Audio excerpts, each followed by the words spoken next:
Hello and welcome all of you on my YouTube channel Dr. MKG Transformation class 12th के exam oriented series में नए दिन नई topic. आज हम बात करेंगे क्रिटिसिज्म ऑफ डार्विनिज्म।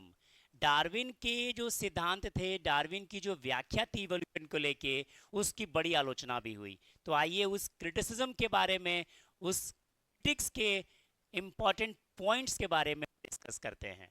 तो सबसे पहले हम ये समझते हैं कि डार्विन साहब ने किया क्या। डार्विन से साहब ने कहा कि भैया ओवर प्रोडक्शन हो रहा था जीवों का, इसकी वजह से अपने पास जो संसाधन थे वो बड़ी लिमिटेड थे, इसकी वजह से स्ट्रगल फॉर एग्जिस्टेंस, जीवों के बीच में अस्तित्व की रक्षा के लिए लड़ाई शुरू हो गई।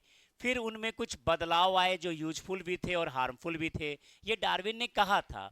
फिर डार्विन ने बताया कि वो लक्षण, वो बदलाव जो हम अपने अंदर वेरिएशन लेके आए थे, उसमें से वही लक्षण रहेगा जो सरवाइव करेगा। यानी नेचुरल सिलेक्शन की उन्होंने बात की कि नेचर ने उसमें से, बदलाव में से नेचर ने सेलेक्ट कर दिया है।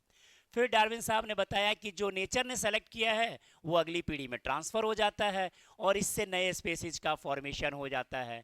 डार्विन ने अपने सिद्धांत में इन्हीं पॉइंट्स की व्याख्या की। अब सवाल है कि डार्विन के इस सिद्धांत में क्रिटिसिज्म क्या हुआ भाई, क्या चीज़ था जो डार्विन सही तरीके से एक्सप्लेन नहीं कर पाए।